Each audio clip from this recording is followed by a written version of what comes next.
Good morning. Good morning. I am Toni from the Fibrology Lab, and this is Coffee Chat.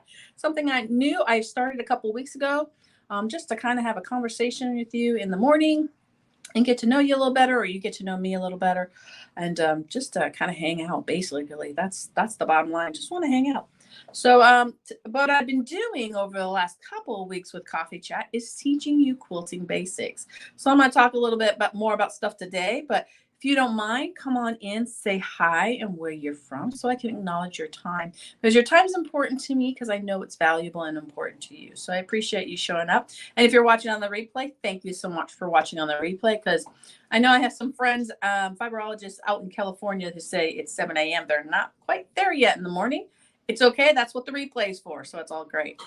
Can you hear me? I should say that would be the first question I should ask.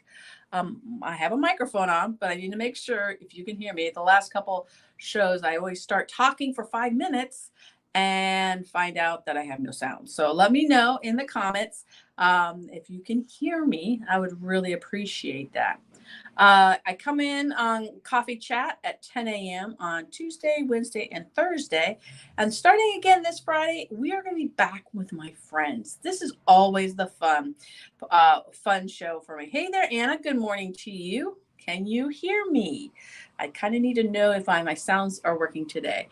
Because like I said, last couple episodes, I forgot to turn the sound on. So I'm hoping I've got the microphone on one camera and I have another camera here. So Friday at 12 p.m. Eastern time zone, we're going to go back to Friday with Friends.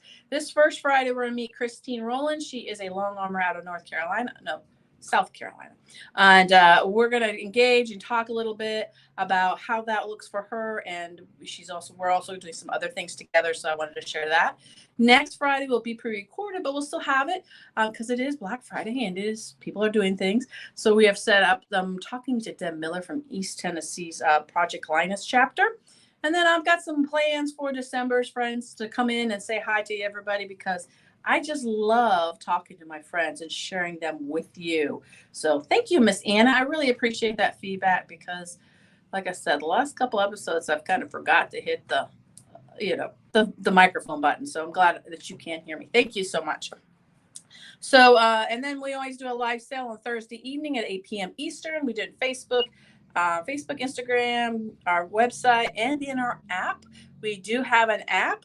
And so check that out. I've added a lot of stuff in the last week, and I'm about to add more. I've been saying that for a while, but I think we finally got our supply chain working. Our vendors are working with us, so we're starting to really start pulling some stuff, especially block of the month programs, and we've got retreat up in January or February. Think of Santa Claus. Talk to your Santa, and if it's you, that's bonus. Talk to your Santa. Say, hey, I need a retreat. We've got a couple of retreats, in-person retreats, 2 of them. I'm not going to talk about the second one quite yet, but we've got the one that starts in January with the Bell sisters from Pocatello, Idaho. And then we have a virtual retreat coming up. So if you can't get out and about and you really want to enjoy the fun of community in a retreat, we do it well. It's so much fun. You connect with a lot of people. I keep them small. But those are available now in our app or on our website, thefibrologylab.com. Hey there, Sandra. Good to see you this morning, my fellow Floridian. Good to see you this morning. Normally you watch on the replay, so I appreciate you coming in today. So I'm just going to jump right in. We are in session 8. I have created PDFs of each one of these sessions we have done. So if you are coming in into the middle of it, that's fine. But if you go to our Mighty Networks, if you go to friendsfibersfun.com, let me put my little thing that goes across the bottom here so you know how to sign up. It's free. It's a Mighty Network. It's our community forums. We take them off of Facebook, so we have them in this nice little community. And there's one called Coffee Chat, Quilting Basics. And in there, I'm putting daily PDFs to go with these videos to help you remember things and maybe to write down some of your own notes. And if you want to rewatch it, so you kind of have that information handy. But you have to join the Mighty Networks and then join that group. And I could just hit let me in, and I say, okay, I'll let you in. I let everybody in. Hey there, Christine. Good morning to you. wanted to say, I want so much to join your retreat. Yeah. Sandra, don't give up hope yet. Don't give up hope. There's still some spots left. Some spots left. So don't give up hope. Talk to that Santa. Have that Santa work out a deal for you to get that retreat. If anything, you can always come out and meet them. We're going to do a meet and greet on that first Friday evening when they arrive as well. So maybe you can come and meet them. I think we're going to do that as a $25 charge if you're not a retreat person. So just things to think about. All right, so let's get into our session. Today we are going to talk about 9 patches. So we're working on the bottom part of the quilt now. We've done our rail fences. You should have 15 of those. They should be all looking good. And if something's too short or too big, I told you not to cut them, because what's going to happen with this block, because it's a pieced block, you're going to have to you might have to finagle some things. So I didn't want you to cut your rail fences until you know the size of your 9 patches, because that's what we'll base everything on. So this is our 9 patches. We're going to do 2 different kinds. Today, we're only going to work on this one, and you need your fabric C, which is your light, and your fabric B, which is your medium. So when we go to our, let's see who else will come in. Hey, Denise, good to see you. Oh, good. I guess I need to do a lesson on how to turn on notifications for YouTube. Facebook, I think we kind of all know, but I didn't think about that. Thanks, Denise, for that idea. I'll do a little video or something, how to turn on notifications for Facebook. Now, I think underneath, because I can't see because of the platform I'm using, there is a red button that says subscribe. So you can subscribe, and next to it has a little bell. And I think if you click on that bell, it'll tell you how to turn on notifications when I go live. I think that's how that works. But I'm going to play with it and maybe do a video on that. Thank you, Sandra. That's very kind of you. So for last session's homework, I told you to cut, I think, 3 of your light, 2 of your medium, and dark at 2.5 inches with the fabric. What I want you to do now, before we start even getting into the block, is I want you to cut them in half. So this is my dark. We're not going to use it in this session. We'll use this tomorrow, because I've already cut the other one. So I realized, oh, that wasn't very smart planning. But anyway, you're going to take your width of fabrics, and you're just going to cut along the fold. Take your pair of scissors and just cut along the fold. Because we don't need as much fabric, and I'm trying to be savvy in how we do that. Now we'll tell you there'll be leftover pieces, and you're going to find out there's a lot of leftovers. But again, this is a learning class. I plan that in case things happen. If you have to scrape the barrel to get back to use something, you have plenty of extra to work from. So what we're going to do, I'm going to come to my workstation and kind of show you what it looks like on my workstation. Let me get to my workstation. All right. Oh, I hear you, Sandra. When we ask for things from Santa Claus for like way in advance. So I understand that too. All right. So looking at my table. It looks a little dark. It's dark in my room today. So we're going to make this 9 patch right here, where we're going to have our mediums on the outside points and our lights on the inside 4 squares. The first thing you're going to do not the first thing, because we've just cut our strips in half. So we cut our strips in half. I'm going to move all my stuff out of the way. We are going to create 2 strip sets. So what I want you to do is sew a medium to a light and then add another medium. This will be strip A, set A. And in the PDF, you'll see that and you'll understand that when you get the PDF. And this is the second strip set I want you to do. It says the light, medium, light. Now, this feels very similar to what we just did in our rail fences. So one of the things I like to teach and how I teach is building on skills. So we learned how to build on making these strip sets on our rail fence, but now we're going to use that same skill set and build our 9 patches. So now we've got these 2 strip sets done. We're going to cut smaller sections off of this to build our block. So in our rail fences, when we cut those, we cut that 6.5 inches. So that was a full block. We're going to cut these at 2.5. Let me grab my square and my cutter. Now just remember, you want to square up one side, trim it up, using your lines on your ruler to the seam line on your fabric. And it should be 2 1/4. If it's not, don't stress about it right now. We just want to line it up because we want this side to be square. So I'm going to slide the ruler down a little bit. I'm cutting right-handed. If you're left-handed, make sure you just do opposite of me, and you're going to cut on the left side of the ruler. So I've lined up my 2 1/4 lines on my seams. And then I'm just going to give my 1-inch space. My hands are like a spider, and just trim that off.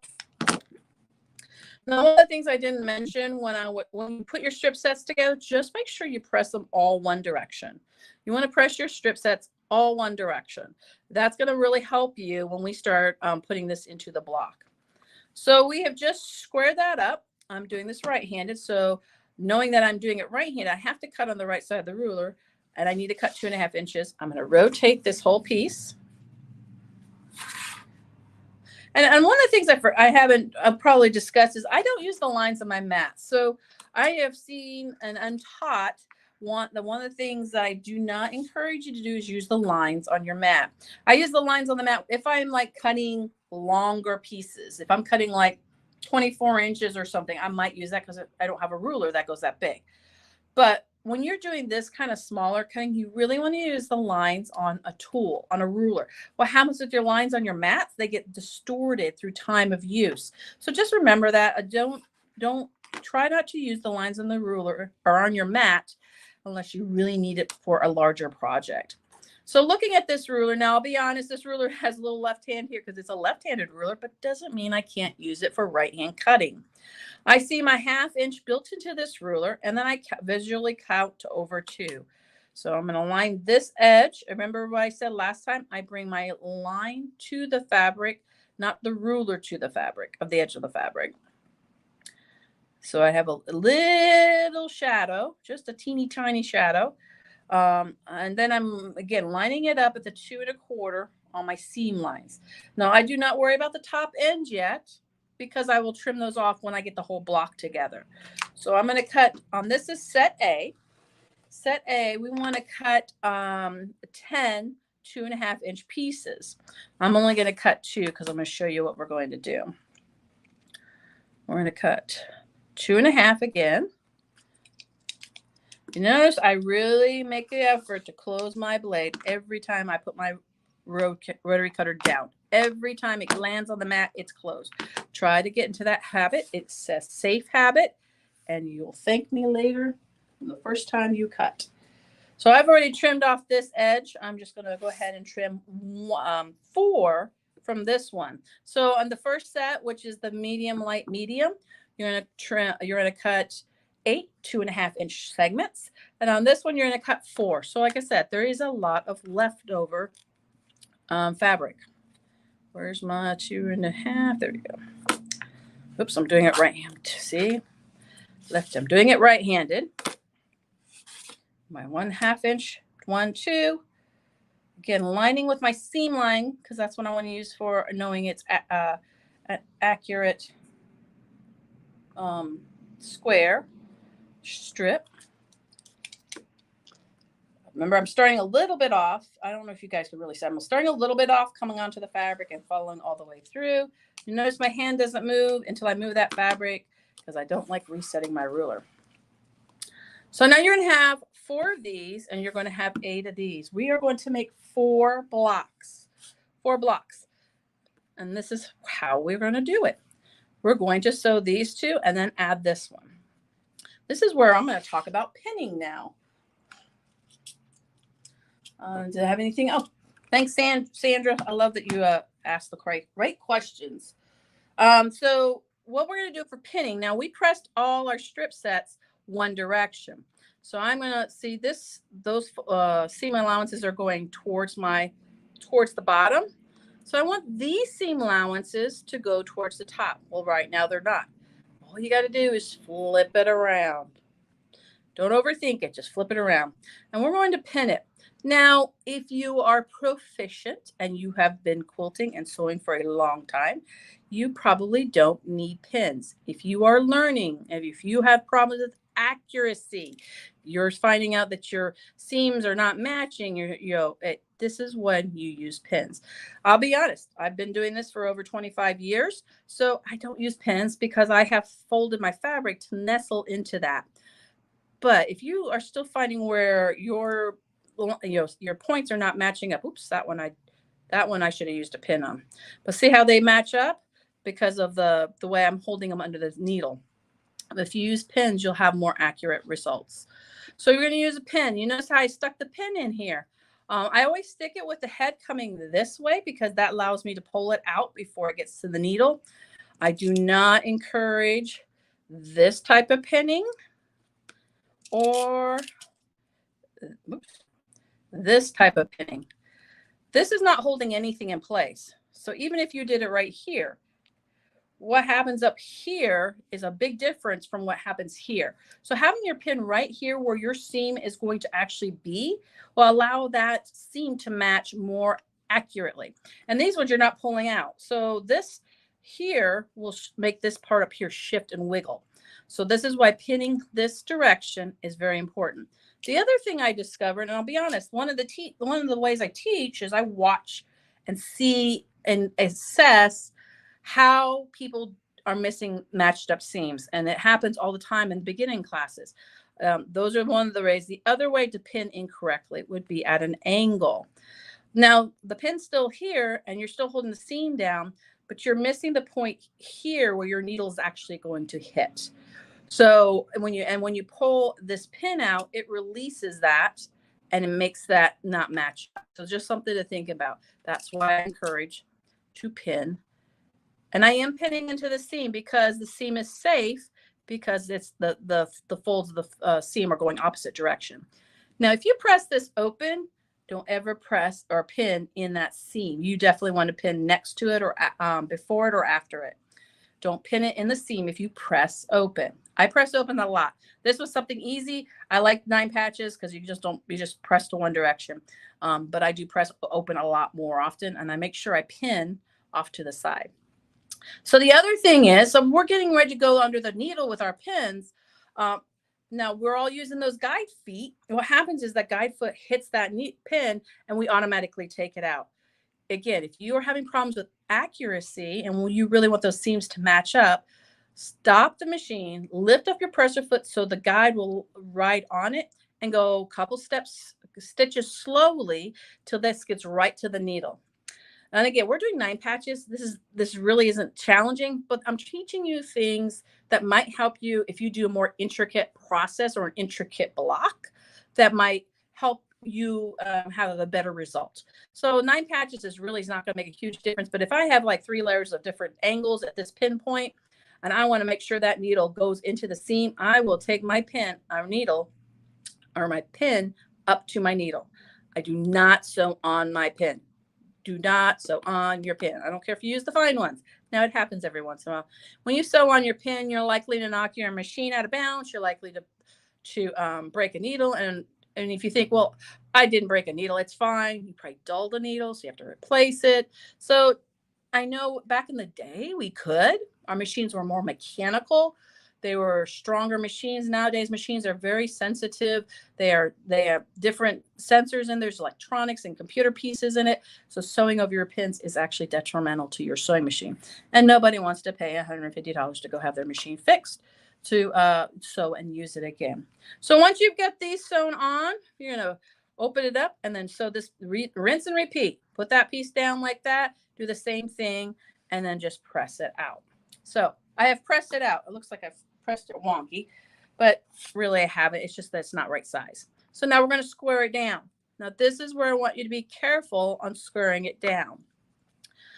So you measure this is my 6.5 inch ruler. This is supposed to be a 6.5 inch block. I have just a little bit on outsides, so I'm gonna do just a minute trimming. But if I was off by a little bit more, like I was larger around the area, don't bring your corner, don't line up the edges of your block and then just chop this stuff off. You want to balance it.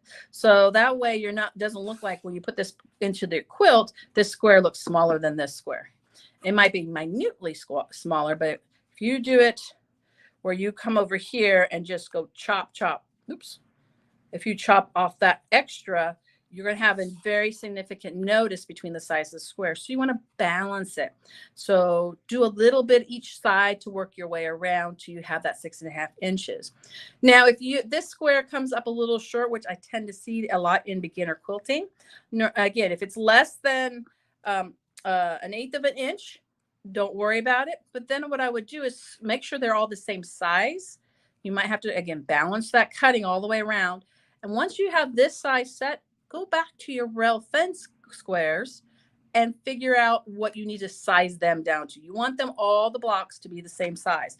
So, and these are forgiving. Our next blocks are not as forgiving, but I'm going to teach you how to kind of work around that as well. My goal is to make you successful. I teach accurate processes, but sometimes it's just not there. And we're trying to teach you ways to be successful and still enjoy the process and have a beautiful finished project. So today's session is all about this particular square. You're going to find that PDF in our Mighty Networks. And you're going to do 4 of these, right? Let me see. 1, 2, 3, 4 of them. And then we'll come back. Hang on, let me get my computer back up here. And then we'll come back tomorrow and we're going to do the other version of it, of a 9 patch. Same thing, rinse and repeat, just a little different. So does anybody have any questions? I kind of missed up, didn't check and see who is. Anybody said anything? You have Christine says she's broke and bent several needles this weekend due to a bulk.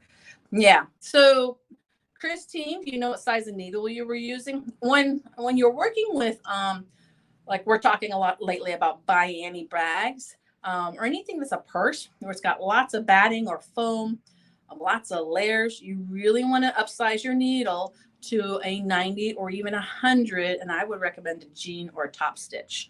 Don't use your Microtex needles on bag making. So, Christine, I don't know what kind of needle you're using. I'm assuming you probably were using the more heavier duty needles. So, because you want that needle to go through and not break, and then be really gentle and slow. When I do the professional tote bag, I've done that many times. I always break a needle. Well, now my new machines I haven't. That's kind of nice too. But just making sure you take that time, go slower, increase the size of your needle, which means you also might have to increase the thickness of your thread. So typically when we piece with quilting, we use a 50 weight thread. When you're doing purses and bags, you might want to do a 40 or 50 weight, which means you need a bigger needle. Oh, there you go. The bigger the needle, the better. So did you, hopefully you changed your thread size too, because having a bigger needle, and if your thread's still thin, it's going to break and put more pressure on that as well. So something to think about, Christine, next time you work on your bags.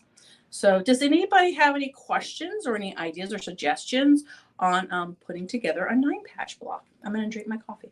I was wondering, would you be interested in a mug like this? I love this mug. It is, it's 15 ounces. It's heavy. It's very well made. I'm really impressed with how they came out. So I was selling them last year at Christmas time. I'm probably going to restart them during our 12 days of Christmas. But if you're interested, put a comment in. I'll put some in there. Hey there, TC. How are you? Waiting for your next appointment for therapy. I gotcha. Well, you can rewatch it. We're about wrapping it up here in a second. So, oh, Christine wants a mug. Okay. I'll have those set up probably over the 12 days of giving, which is next week. Oh my gosh, Thanksgiving's next week. We'll have to, I haven't thought that far yet. I have to get through this week before I work about next week. But so, as if anybody doesn't have any other questions regarding our 9 patches, make sure you join our Mighty Networks and you'll see the PDF. I'll upload it here in about the next 30 minutes. Or if you're watching another replay, guess what? It's probably already there. So I will be back tomorrow and we'll be doing another 9 patch. We're going to invert the colors a little bit. We're not going to be true to what my sample looks like because I'm actually creating a new sample as we're doing this. So I can teach this virtually after I get through all these sessions and make sure I cover everything. There's a lot to cover. So, and if you have any questions, you can always email me at info@fiberologylab.com. I'll be back here tomorrow at 10 a.m. I might do a pop-up sale if you have the app. Make sure your notifications are turned on, or if you're on Facebook, make sure the Facebook. I'm going to do probably a late afternoon sale. I'm going to do some fun things with the sisters from Pocatello, Idaho. but you have to watch their page, and then you have to watch our page. It'll be fun. It'll be fun. So you guys have a great Tuesday, and I will see you soon. And remember, we are friends, fibers, and fun.